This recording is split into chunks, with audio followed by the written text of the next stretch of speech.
Good afternoon, students. Hope you are doing well. Earlier we have seen voice and narration, and I hope you must have liked it. And I would like to welcome your queries always, right? So please put your queries in chat box, and then we are going to discuss about it. Now we are moving to third topic, that is parts of speech. What is parts of speech? Let us see.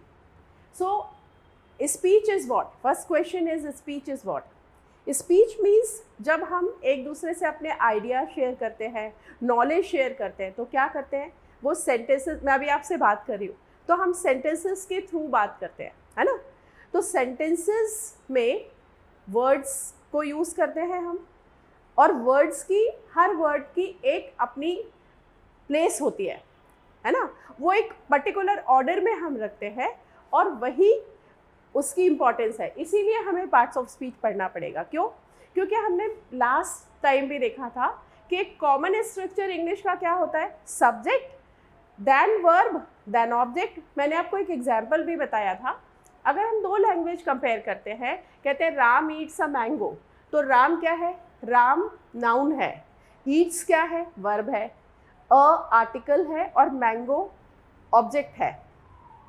वो भी noun है पर वो verb के बाद आ रहा है, इसीलिए उस नाउन को हम ऑब्जेक्ट कहते हैं। ये हमने डिस्कस किया है। और अगर इसी का हिंदी ट्रांसलेशन देखते हैं तो राम आम खाता है, तो यहाँ पर आप वर्ड ऑर्डर देखो कैसे चेंज है। राम तो नाउन तो पहले है, लेकिन आम मतलब ऑब्जेक्ट बाद में आ गया उसके बाद, और खाता है बाद में आता है, वर्ब थर्ड प्लेस पे है। तो what I mean to say that every language has its own word order. उसका वर्ड ऑर्डर आपको पता होना चाहिए। जैसे हर लैंग्वेज में पहले नाउन रखते हैं, फिर वर्ब रखते हैं, फिर ऑब्जेक्ट मतलब दूसरा नाउन रखते हैं, ये आपको पता होना चाहिए। इसीलिए हम पार्ट्स ऑफ स्पीच पढ़ने जा रहे हैं। अलग अगर मैं अदर वे में बोलूँ तो पार्ट्स ऑफ स्पीच क्या है? पार्ट्स ऑफ स्पीच मतलब पूरे वर्ड, मतलब लेक्सिकल टर्म जो डिक्शनरी में दिए हुए हैं, एक्सेप्टेबल है जिसको डिक्शन कहते हैं। डिक्शन मतलब वर्ड्स, और लेक्सिकल टर्म मतलब जो एक्सेप्टेड वर्ड्स हैं, जो डिक्शनरी में शामिल हैं, उनको कहते हैं हम डिक्शन। तो अगर पूरी डिक्शनरी के वर्ड्स को आप कैटेगरी, छोटे बच्चे करते कैटेगरी में डिवाइस करो। जब आप छोटे थे तो आप ब्लॉक्स को जमाते थे, तो कभी colour wise blue blue blue, कभी शेप वाइज राउंड राउंड, फिर स्क्वायर। इसी तरह से अगर आप इसको कैटेगराइज करोगे ना, तो आप क्या देखोगे कि आपके पास 8 छोटे छोटे बास्केट हैं, और उन 8 बास्केट में आपको नाउन मतलब ऐसे वर्ड्स जिनका किसी चीज़ का नाम है उसको एक कैटेगरी में डाल दो। फिर जिसमें कोई एक्शन हो रहा है तो वो वर्ब हो गया।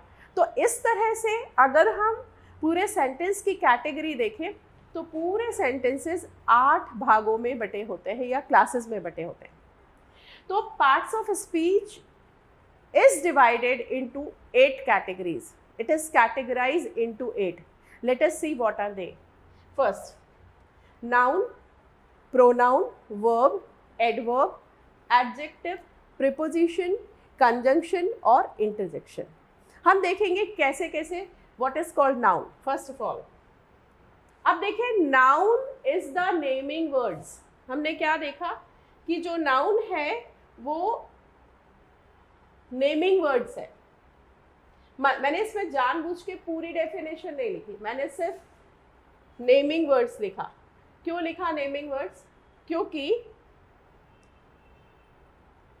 आप सिर्फ इतना समझो, वैसे आपने राइट फ्रॉम चाइल्डहुड आपने ये डेफिनेशन रिमेंबर की होगी, noun is the name of a person, place, animal और थिंग, है ना। लेकिन आप उससे ज़्यादा ये याद रखो कि जब भी किसी चीज़ का नाम मतलब noun, naming words. For example क्या कहते हैं, a peacock walked through our yard. इसमें नाउन क्या है? इस तरह के एनिमल या बर्ड या किसी चीज़, ये पेन है, का हमने नाम रखा है। तो a peacock walked through our yard, और एक ऐसी सराउंडिंग, एक ऐसा प्लेस जिसका नाम हमने यार्ड मतलब आंगन हिंदी में बोलते हैं। तो हमारे आंगन से पिकॉक वॉक करता है, किया हमारे आंगन से, है ना, आंगन में। तो इस तरह से noun is the name of anything. अगर आप हम इस पहले उसकी डेफिनेशन देखें तो noun is the name of person मतलब मेरा नाम, आपका नाम, किसी का भी, place Indore, Dhar, place, animal cow, dog, right, thing pen, tube light, ये सारी चीज़ें नाउन कहलाती है। Noun is the name. दूसरा, the dog howled during the night, right, and woke up our whole family, ये भी नाउन है। मतलब कि इस एनिमल को हमने डॉग नाम दे दिया, इसका ये पर्टिकुलर फेज जो है ये रात का टाइम इज नाइट। यहाँ पर एक ऐसे पूरे किनशिप और फैमिली मेंबर्स, एक परिवार जिसमें हमारे ब्लड रिलेशनशिप है, उसको हम फैमिली कहते हैं। इस तरह से हमने हर चीज़ का नाम रखा है। तो नाउन इज़ द नेम, जिसको या तो हिंदी में संज्ञा कहते हैं कि हमने किसी चीज़ की संज्ञा दे दी है। वो कन्वर्जेशन में बड़ा इजी हो जाता है। जब आप छोटे बच्चे थे तो अगर आपको फ्रिज के ऊपर मान लीजिए एक कोई बॉक्स रखा है, चॉक बॉक्स रखा है और आपको चाहिए, तो आप छोटे बच्चे को नहीं पता होता कि उसको चॉक बॉक्स कहते हैं, तो वो क्या करेगा, वो जो स्क्वायर शेप में है वो वाइट कलर का कुछ इस तरह से आप उसको डिस्क्राइब करते हो। और फिर आपकी मम्मी ने आपसे पूछा, अच्छा चॉक बॉक्स, ओके, क्यों? क्योंकि उनको पता है कि इसका नाम चॉक बॉक्स है। कभी कभी आपको कोई चीज़ चाहिए होती है, छोटे बच्चे स्पेशली जब आप छोटे थे, तो तब भी आप क्या करते हो, उस चीज़ को डिस्क्राइब करते हो क्योंकि आपको नाम नहीं पता। लेकिन जैसे ही नाम पता होता है तो उतना सारा डिस्क्रिप्शन से आप बच जाते हो। ये ब्यूटी है नाउन की। तो noun is the naming word, right. तो आपको राइटिंग रूल्स भी पता होगा कि हम जब भी कोई कंपोजिशन लिखते हैं, ऐसे लिखते हैं, तो नाउन हम एक बार एंटर करते हैं। मान लीजिए आप ऐसे लिख रहे हैं माय मदर, तो आप क्या करोगे, my mother is a house wife, right. अब उसके बाद शी या हर, आपके पास दो ऑप्शन है। क्यों? क्योंकि my mother is a very good house wife, my mother कुक्स food very well, my mother, it creates monotony, and that is why writing rule says that we should use noun once only. my mother, एक बार आपने mother को introduce किया, फिर she और हर उनके लिए use करते हैं। तो वो जो दूसरा वर्ड है शी और her, which are use for your mother, why? Because your mother is not first person, I नहीं है, सेकेंड पर्सन यू नहीं है, थर्ड पर्सन है शी। और फीमेल्स के लिए थर्ड पर्सन सिंगुलर के लिए दो ऑप्शन है, शी या हर। और अगर आप मम्मी पापा दोनों के लिए बात कर रहे हैं तो एक ऑप्शन है, वो है दे। हर बार आपने कहा my mother and father are very good parents, right. तो आपने फिर कहोगे आप they are very religious, not always my mother and father, my no. तो आप उनकी जगह क्या लगाओगे, दे। तो दूसरा type of parts of speech जो है वो है प्रोनाउन। क्या कहता है प्रोनाउन? कहाँ पर? प्रोनाउन जो है वो याद रखिए कि words which are used instead of noun is called pronoun. आप नाम से देखो, प्रो मतलब ही इंस्टेड ऑफ होता है, इन प्लेस ऑफ होता है। तो इसको प्रो मतलब होता है इन प्लेस ऑफ, मतलब कि जो वर्ड नाउन की जगह यूज किया जाता है उसको क्या कहते हैं हम, प्रोनाउन, है ना। एग्जाम्पल क्या है, Anita said she, Anita female है, Anita said she is almost finished with the application. Anita कहती है कि उसने ऑलमोस्ट एप्लीकेशन लिख दी है, उसकी एप्लीकेशन पूरी हो गई है ना। तो अनीता फीमेल है, इसीलिए इसीलिए प्रोनाउन क्या है, शी। तो Anita said she is almost finish the application.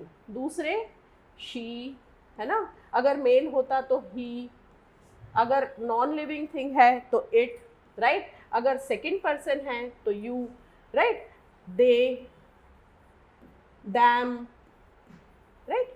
ये सारे एग्जाम्पल्स जो हैं वो प्रोनाउन के हैं, right.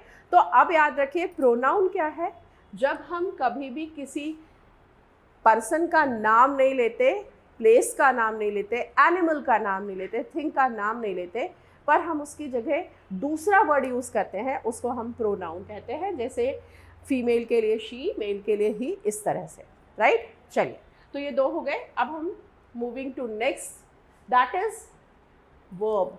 Very important, very very important verb. याद रखिए, हर ग्रामर में, हर लैंग्वेज में वर्ड की सबसे ज़्यादा इंपॉर्टेंस है। पूरे 8 पार्ट्स ऑफ स्पीच अभी हम देखेंगे, उसमें वर्ब ही एक ऐसा वर्ड है जो विच कैन स्टैंड अलोन, जो अपने आप में एक कंप्लीट सेंटेंस की तरह होता है। सेंटेंस की डेफिनेशन देखो तो अ ग्रुप और group of words is called which make complete sense is called sentence, जिससे कंप्लीट सेंस बनता है। तो अगर मैं कहती हूँ गेट आउट, अगर मैं कहती हूँ गो, तो अपने आप में ही एक सेंटेंस की तरह समझ में आ जाता है आपको कि क्या बोल रही हूँ मैं। तो इसीलिए वर्ब की बहुत ज़्यादा इंपॉर्टेंट है। स्टूडेंट्स, वर्ब को बहुत ध्यान से पढ़ना, और वर्ब बहुत बड़ा अपने आप में एक चैप्टर है। किसी दिन हम सिर्फ वर्ब पे डिस्कस करेंगे कि लिंकिंग वर्ब्स क्या होती है, कॉजेटिव वर्ब्स क्या होती है, और भी बहुत सारे तरह के वर्ब्स होते हैं, हेल्पिंग वर्ब्स क्या आती है, ऑक्सिलरीज क्या होती है, मेन वर्ब्स क्या होते हैं, हम उसको एक दिन डिस्कस करेंगे। चलिए, अभी यहाँ फॉर अ व्हाइल हम समझते हैं कि वर्ब्स की दो कैटेगरी है, हेल्पिंग वर्ब्स और मेन वर्ब, है ना। अब हेल्पिंग वर्ब मैंने पहले भी बताया कितने होते हैं, 24 होते हैं। Is, am, are, was, were, be, being, been, has, have, had, है ना, बहुत सारे होते हैं। मेन वर्ब्स जो होते हैं वो अनलिमिटेड होते हैं, यह हमने पहले भी डिस्कस किया है ना। तो अब ये, क्योंकि अभी मैं आपको पढ़ा रही हूँ, आप सुन रहे हैं, आप नोट डाउन कर रहे हैं, हेडिंग आप नोटिंग कर रहे हैं, बहुत सारे पैरेलल एक्शंस चलते हैं, इसीलिए ये अनलिमिटेड है। डेफिनेशन नहीं है, लेकिन क्या कह रहा है वर्ब्स के बारे में। वर्ब्स मतलब वर्ड्स विच शो एक्शन और स्टेट ऑफ बीइंग। एक्शन मतलब मेन वर्ब, और स्टेट ऑफ बीइंग मतलब कैसा है।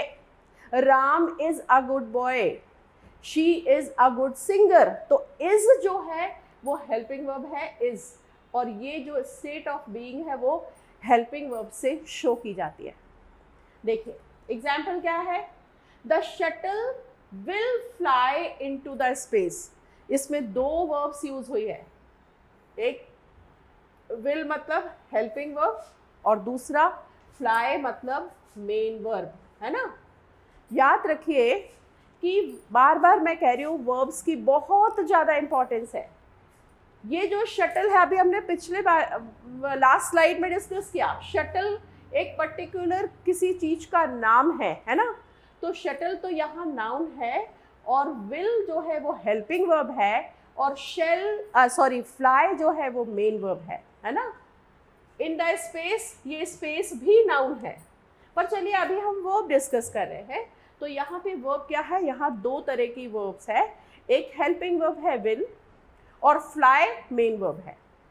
तो वर्ब की क्या डेफिनेशन है, वर्ब की डेफिनेशन है एक्शन वर्ड्स जिसमें काम होता है। जैसे एग्जाम्पल ऑफ मेन वर्ब, तो आपने देखा होगा फ्लाई, है ना, ईट, लाफ, है ना।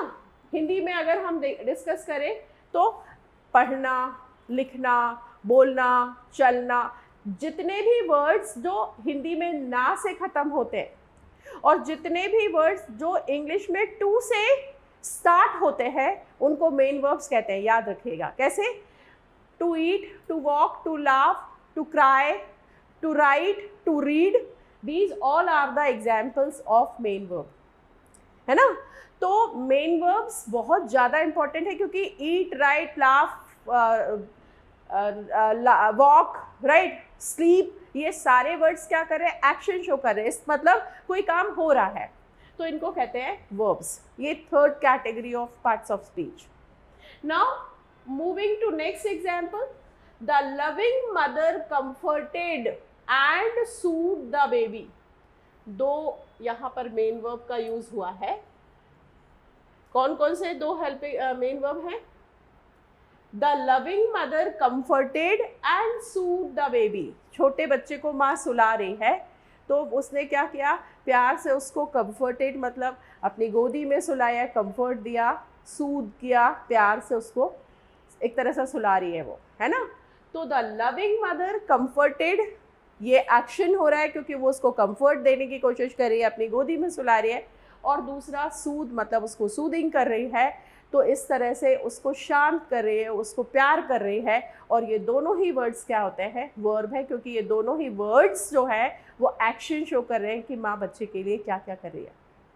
समझ में आया? तो इसको कहते हैं हम verb. Again, verb is divided into two categories, main verb and helping verb. Helping verbs are 24 and main verbs are unlimited. Helping verbs is MR was verb. Main verbs are unlimited. Cry, laugh, walk, talk, write. ये सारे examples are main verb. Now moving to next category of parts of speech. That is adverb. देखिए ऐसा कुछ है नहीं, सिर्फ समझाने बता रही हूँ। Adverb का मतलब एड मतलब जोड़ना, किसमें, किसी वर्ब में कुछ ऐड करना इज कॉल्ड एडवर्ब। कैसे, इसके क्या कहता है ये, वर्ड्स डिस्क्राइब वर्ब्स, मतलब ऐसे वर्ड्स जो वर्ब में कुछ ऐड करते हैं उसको कहते हैं एडवर्ब। आपने कहा वो गाना गाती है, she sings a song, she sings song, है ना, तो वो गाना बहुत अच्छा गाती है, she sings songs very nicely. तो वो कैसा गाना गाती है आप उसके ऊपर कमेंट कर रहे हो। She speaks politely, she speaks, है ना, वो बोलती है, शी स्पीक्स कैसे बोलती है, पोलाइटली, उसके बोलने पे कमेंट कर रहे हो आप, राइट। शी राइट्स नाइसली, वो बहुत अच्छा लिखती है, तो उसके लिखने पे कमेंट। तो जब हम किसी के काम के ऊपर कमेंट करते हैं उसको एडवर्ब कहते हैं। वो कमेंट नेगेटिव हो सकता है, पॉजिटिव हो सकता है, लेकिन जब भी हम किसी के काम करने के ऊपर कोई कमेंट करते हैं उसको एडवर्ब कहते हैं। क्या एग्जाम्पल है, the extremely cute kitten hugged it's mom very tightly, right. ये जो टाइटली है ये एडवर्ब है। आपके फॉर अंडरस्टैंडिंग आपको बता दूं, मोस्ट ऑफ द केसेस, हमेशा नहीं पर in most of the cases adverb जो है वो किससे एंड होता है, एल वाई से। पोलाइटली, रूडली, रफली, मेटिकुलसली, टाइटली, राइट, स्मार्टली, ये सारे एग्जाम्पल्स एडवर्ब के हैं मोस्ट ऑफ द केसेस में। कुछ केसेस में नहीं होता, वो मैं यहाँ अभी डिस्कस करूँगी तो कन्फ्यूजन होगा, हम इसको डिस्कस करेंगे। अब देखो यहाँ पर मैंने आपको बताया कि एल वाई से एंड होते हैं ये वर्ड्स, इनको एडवर्ब कहते हैं। पर दूसरा रीजन भी समझो आप, the extremely cute kitten hugged, ये जो हग्ड है ये मेन वर्ब है। तो हग तो करती है, उसको प्यार तो करती है, लेकिन कैसे, बहुत tightly, right. The extremely cute kitten hugged it's mom very tightly, छोटा सा बिल्ली का बच्चा अपनी मम्मी को बहुत जोर से पकड़ लेता है। तो हग्ड वेरी टाइटली, तो जो वो टाइटली है, अब आप पूछ सकते हो कि वेरी क्या है, वेरी भी एडवर्ब है, याद रखना। आप कहते हो mom I love you very very very, right. many a times if you are using very very, all very means all adverb। आप इंटेंसिफाइड करने के लिए कहते हो कि I am very very very hungry, 100 times you can add very, and all very are the examples of adverb। तो adverb जो है वो verb की इंटेंसिटी को बढ़ाता है, उसके काम को दिखाता है, उसको adverb कहते हैं, है ना। अब दूसरा एग्जाम्पल है she speaks। अगर ये सेंटेंस यहाँ भी ख़त्म हो सकता था, वो भी बोलती है, वो अपना व्यू देती है। she opines, ओपाइंस मतलब ओपिनियन रखना, बस ये बात यहाँ भी खत्म हो सकती थी, पर आपने क्या कहा, शी स्पीक्स पोलाइटली, मतलब वो उसके बोलने पे, वो कैसी है नहीं पता। अगर ये सेंटेंस में आपको सिर्फ ये बोलना पड़ता शी इज़ पोलाइट, तो वो कैसी है वो बता रहे हो आप, और पर इस सेंटेंस में उसके एक्शन को बता रहे हो, शी स्पीक्स पोलाइटली, वो पोलाइट है कि नहीं, बोलती बहुत पोलाइटली है। तो यहाँ पर ये जो पोलाइटली है ये भी क्या है, एडवर्ब है। तो फिर से बता दूं आपको, एडवर्ब जो है वो कौन से वर्ड्स जो वर्ब को डिस्क्राइब करते हैं या उसके काम के ऊपर कमेंट करते हैं कि उसका काम कैसा है, उसको एडवर्ब कहते हैं। चलिए moving to next type, that is adjective. Students, there is always confusion between adverb and adjective, so keep in mind. आप अपने दिमाग में दो बातें याद रखो, एक तो एडवर्ब और एडजेक्टिव में क्या डिफरेंस है। देखो एडवर्ब जो है ना वो वर्ब के लिए यूज होता है और एडजेक्टिव जो है वो नाउन या प्रोनाउन के। बस आप ऐसे याद रखो इसको, है ना। अब देखिए एडजेक्टिव जो है वो नाउन। एग्जाम्पल याद रखो, she is polite, she speaks politely, he is rude, he speaks rudely. समझ में आ रहा है? वो रूड है मतलब वो एडजेक्टिव है, यहाँ रूड वर्ड जो एडजेक्टिव है। पर आप जब बोलते हो ही स्पीक्स रूडली तो उसके स्पीकिंग के ऊपर आप कमेंट कर रहे हो, तो रूडली जो है वो LY वो एडवर्ब है, ऐसे याद रखें। एग्जाम्पल देखते हैं हम। हमने देखा कि वर्ड जो किसको क्वालिफाई करता है, नाउन या प्रोनाउन को। एग्जाम्पल क्या है, the wise handsome baby had blue eyes. छोटे बच्चा, एक छोटू सा बच्चा है और वो क्या है, वाइज हैंडसम, ये एडजेक्टिव्स लगा रहे हो आप, है ना। बेबी हैड ब्लू आईज, किसी बच्चे को आप देख के आए जिसकी नीली नीली आंखें, आप उसको याद कर रहे हो, वो बच्चा बड़ा वाइज इंटेलिजेंट लगा आपको, है ना, हैंडसम लगा। तो ये जो दोनों वर्ड्स हैं ये क्या है, ये एडजेक्टिव है ना। और भी सारे, हम सबसे ज़्यादा एडजेक्टिव्स कंपेयरिंग में, जैसे किसी गेस्ट को स्टेज में बुलाते हैं तो हम कहते हैं ना, our very meticulous intellectual right workaholic principal is among us, I would like to call her on the stage। तो ये जितने भी आपने बोला meticulous, workaholic, intelligent, मतलब उनकी क्वालिटीज़ को आप बताते हुए, और क्वालिटीज़ क्या है, किसी पर्सन की क्वालिटी को बताना इज एडजेक्टिव, तो आप उनको बुलाते हो इस तरह से। तो एडजेक्टिव्स भी बहुत इंपॉर्टेंट पार्ट ऑफ स्पीच है, जैसे कि वर्ब है। एडजेक्टिव्स भी आप खूब रिमेंबर करो कि किसी पर्सन को डिस्क्राइब करना, उसकी पर्सनालिटी को इतने सारे शब्दों में डिस्क्राइब करने से अच्छा आपने कहा कि my principal is very meticulous. Meticulous मतलब वो बहुत डिटेल में पढ़ती है, बहुत ऑब्जर्व करती है, she is a good observer, है ना।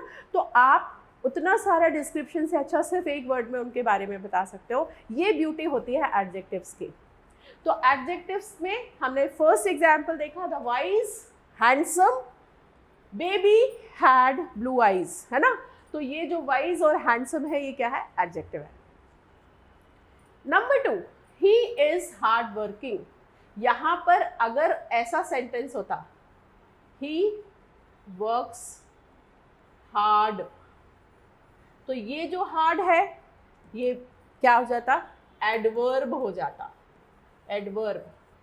लेकिन यहां पर ही इज, एक बात और याद रखना, इज, एम, आर, वॉज, वर, ये जो अगर वर्ड सब्जेक्ट के बाद आते हैं इसका मतलब है कि नेक्स्ट वर्ड ज़्यादातर क्या होता है, एडजेक्टिव होता है। ये एक चीज़ आप रिमेंबर कर सकते हो। दूसरी बात, ये उसके बारे में बता रहा है। हार्ड वर्किंग जो वर्ड यूज़ हुआ है वो पर्सन के लिए, ही के लिए यूज़ हुआ है, इसलिए ये भी एक एडजेक्टिव है ना। ये एग्जाम्पल्स में जनरली बहुत कॉन्ट्राडिक्शन, आपको कन्फ्यूजन होता है। He is hard working, he works hard, है ना। और एक और सेंटेंस इसी में बता दूं आपको, ही वर्क्स हार्डली। देखो मिरेकल, देखो तीनों वर्ड्स में बहुत जल्दी, बहुत छोटा सा चेंज है, लेकिन जस्ट ऑपोजिट। यहाँ पर क्या है, he is hard working positive है ना, ही वर्क्स हार्ड पॉजिटिव है, और यहाँ पर हार्ड जो है वो एडजेक्टिव है, जबकि हार्ड वर्किंग ये एडजेक्टिव है और ये एडवर्ब है। अच्छे से समझना। He is, 3 example, he is hard working, he works hard and he works hardly. ये बहुत ही कंफ्यूजन वाले तीनों सेंटेंसेस हैं, इसको अच्छे से समझो। क्या ये जो है ही इज हार्ड वर्किंग, ये हार्ड वर्किंग एडजेक्टिव है क्योंकि वो ही को क्वालिफाई कर रहा है। ही वर्क्स हार्ड, ये जो हार्ड है दूसरे वाले सेंटेंस में वो एडवर्ब है क्योंकि वो उसके काम को बता रहा है। लेकिन तीसरा वाला जस्ट ऑपोजिट है, ही वर्क्स हार्डली, काम ही नहीं करता, कभी कभी काम करता है। तो यहाँ पर ये जो हार्डली है ये भी एडवर्ब है और ये भी एडवर्ब है। अब भी मैंने आपको पिछले स्लाइड में बताया कि मोस्ट ऑफ द केसेस में एडवर्ब जो है वो LY से एंड होता है, लेकिन कभी कभी नहीं होता, इसलिए मैंने पहले भी बताया। इस केस में ये हार्ड जो है वो भी एडजेक्टिव है और हार्डली भी एडजेक्टिव है, और दोनों का ऑपोजिट मीनिंग है। हार्ड मतलब बहुत हार्ड वर्किंग है, पॉजिटिव है पर्सन, हार्डली मतलब काम ही नहीं करता, कभी कभी स्केर्सली, कभी कभी काम करता है। तो ये दोनों वर्ड्स को, सेंटेंस को एग्जाम में ज़्यादातर आते हैं क्योंकि इसमें कन्फ्यूजन है, ध्यान दीजिएगा, अच्छे से पढ़ना। चलिए moving to next. that is preposition. As name suggests, preposition. कैसे वाले वर्ड्स? which show position, जो पोजीशन दिखाते हैं, जो किसकी पोजीशन दिखाते हैं। सबसे अच्छा एक एग्जाम्पल मैं अभी आपको बताती हूँ, मैंने इसमें भी लिखा है। पूरे एग्जाम्पल में क्या कॉमन है? कैट इज सिटिंग, पर हर बार पोजीशन चेंज हो रही है। Cat is sitting under the table, table के नीचे। Cat is sitting on the table, cat is sitting beside the table. आप देखो इन तीनों सेंटेंस में कैट की पोजीशन अलग अलग है, under the table, on the table, beside the table. Students, preposition is the toughest parts of speech. बहुत confusion होता है, ये छोटे छोटे से वर्ड्स बहुत ज़्यादा कंफ्यूजन क्रिएट करते हैं, लेकिन आपको बहुत ध्यान से पढ़ना है। आपके थोड़ा सा मैं 2 एग्जाम्पल्स के साथ और आपको बताना चाहूँगी। ऑन, जैसे हिंदी में क्या है? हिंदी में ऑन मतलब पर, राइट, अबव मतलब भी पर, और ओवर मतलब भी पर। तो ये बड़े कंफ्यूजिंग, यहाँ पर देखो ये वर्ड्स जो है वो हमेशा आपको कंफ्यूजन हो सकता है इनमें। ऑन, अबव और ओवर, जिसका हिंदी में अगर ट्रांसलेशन करते हैं तो ऊपर या पर है ना ये। लेकिन इंग्लिश में कैसे इसको यूज़ होते हैं करते हैं, ध्यान से सुनिएगा। My cell phone is lying on the table, मतलब मैंने ऑन क्यों यूज़ किया है? क्योंकि दोनों की सरफेस, सेल फोन की सरफेस और टेबल की सरफेस कांटेक्ट में है, एक दूसरे के कांटेक्ट में है। तो जब दोनों सरफेस टच करते हैं तो हम ऑन कहते हैं। Cat is sitting on the table, table के ऊपर कैट की भी जो बॉडी है वो किसको टच कर रही है?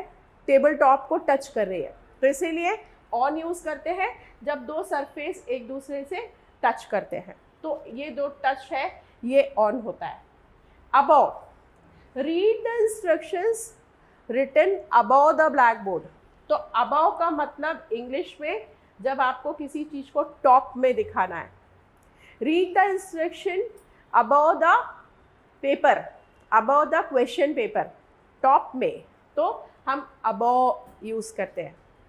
और ओवर जो है वो ओवर मतलब जब दो सरफेस पैरेलल होती हैं लेकिन एक दूसरे को कभी टच नहीं करती, उसको हम ओवर कहते हैं। तभी तो हम ओवर ब्रिज कहते हैं, मतलब दो पैरेलल रोड्स लेकिन दोनों कभी एक दूसरे को मीट नहीं करती, ये जो है इसको over. The cat is jumping over the wall, wall के ऊपर से कूद रही है, तो दैट इज ओवर। समझ में आया? इसी तरह से एक और एग्जाम्पल है, और वो एग्जाम्पल है वो यहाँ समझा देती हूँ। इन, इनसाइड और इनटू, इसमें भी बहुत कंफ्यूजन होता है। देखो, students are sitting inside, sorry, in the room. In का मतलब होता है कोई ऐसा रूम जो 4 वॉल्स से सराउंडेड है, उसको इन कहते हैं। My students are sitting in the room. Inside, अगर आप मेरे आप एडमिशन के लिए आते हो और आपने कहा कि मैडम वेयर इज़ रिसेप्शनिस्ट, तो मैंने बोला कि she is sitting inside the hall, room नहीं, इनसाइड द हॉल।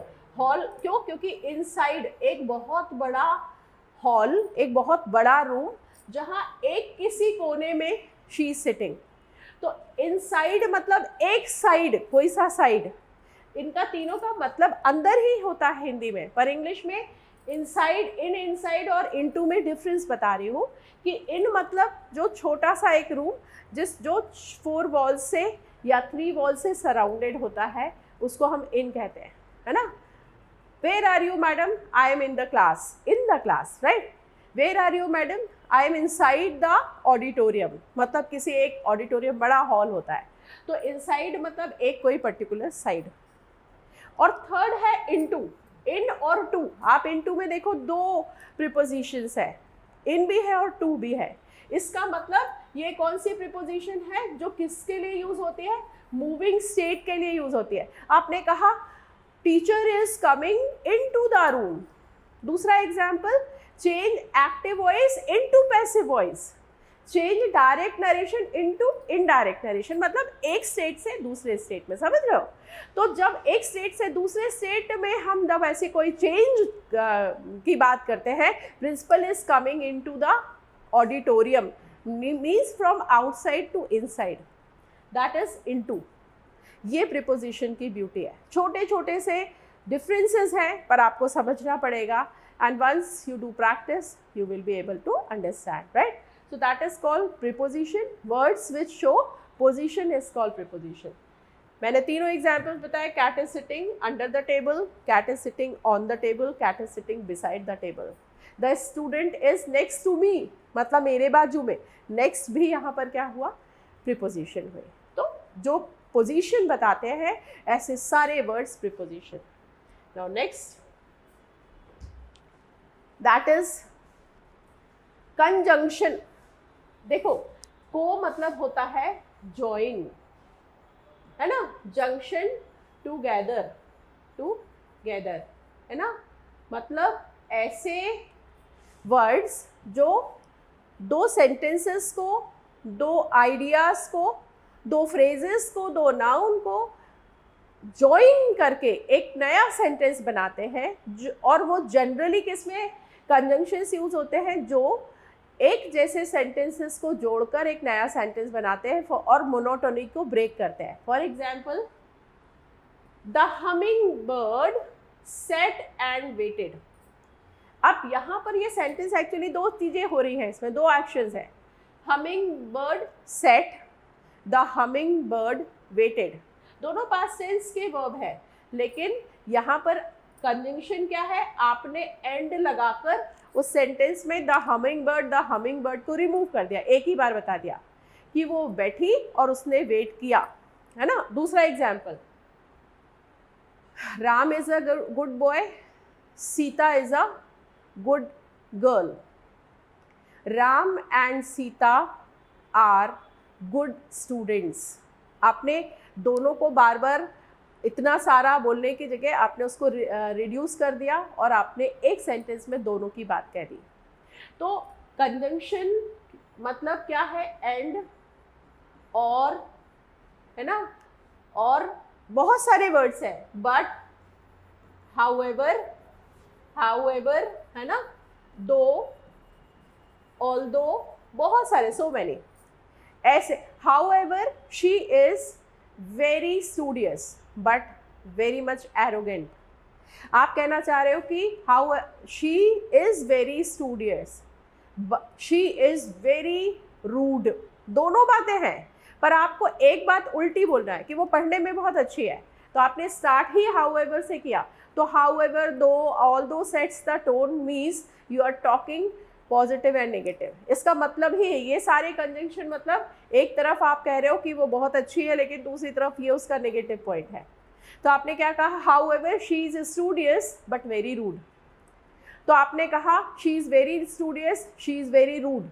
तो अब शीज को रिमूव करके आपने क्या कहा, however she is very studious but very rude. ये ब्यूटी है कंजंक्शन की, है ना। मैंने बताया conjunction, con means join, co author, co relative, right. ये सारे वर्ड्स जो टुगेदरनेस दिखाते हैं, को मतलब जॉइन करना, है ना।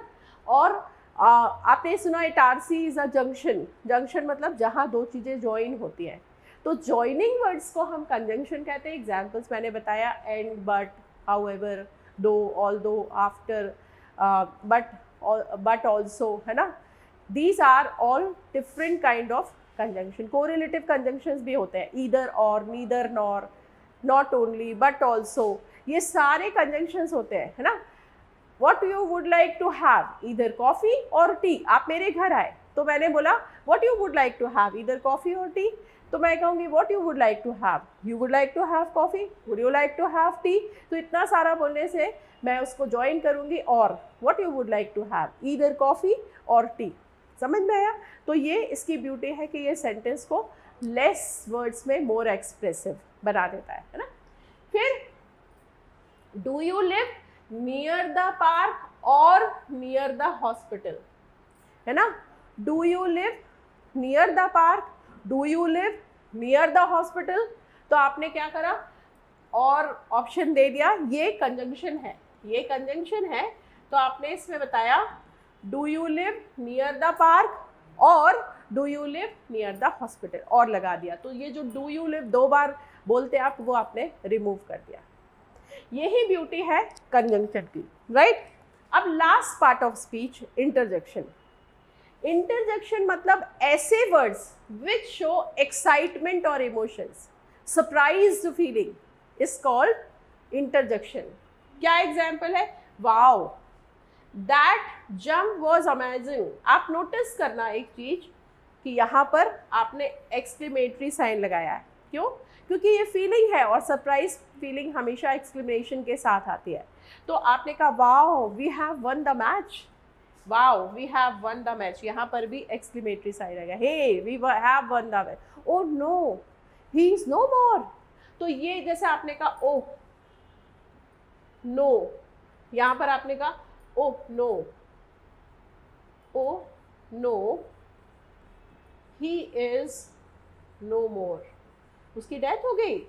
तो ये जब हम ग्रीफ शो करते हैं या खुशी बताते हैं तो हम ऐसे वाओ, हे, ओ, इस तरह के जो वर्ड्स हैं जो हमारी फीलिंग्स को शो करते हैं और वो हमेशा एक्सक्लेमेशन के साथ में आता है, तो इनको हम कहते हैं इंटरजेक्शन, राइट। तो देखा स्टूडेंट्स, अभी तक हमने आज के स्लाइड शो में हमने देखा पार्ट्स ऑफ स्पीच, है ना, noun, pronoun, verb, adverb, adjective, preposition, conjunction and interjection, right. सारे वर्ड्स की अपनी अपनी कैटेगरी है, अपनी अपनी ब्यूटी है और वर्ड्स को जानना इसलिए ज़रूरी है क्योंकि जब आप सेंटेंस बनाते हो तो उसका ऑर्डर, जब तक वो वर्ड पता नहीं होगा तो आप उस पर्टिकुलर प्लेस पे उसको ऑर्डर नहीं कर पाएंगे। इसीलिए वर्ड्स का हमें पता होना चाहिए कि ये क्या है, ये एडजेक्टिव है कि एडवर्ब है। इस तरह से जब आपको एक बार 2 बार समझ में आ जाएगा तो बहुत ईजीली आप सेंटेंस, अच्छे सेंटेंस बना पाओगे। मैं आपको रेकमेंड करूँगी कि वर्ब अपने आप में एक बहुत बड़ा चैप्टर है, वर्ब में बहुत वर्कआउट करिए और साथ में एडजेक्टिव्स खूब पढ़िए। सारे ही पार्ट ऑफ स्पीच बहुत ज़्यादा इंपॉर्टेंट है, लेकिन एडजेक्टिव और वर्ब बहुत ज़्यादा इंपॉर्टेंट है। Thank you so much.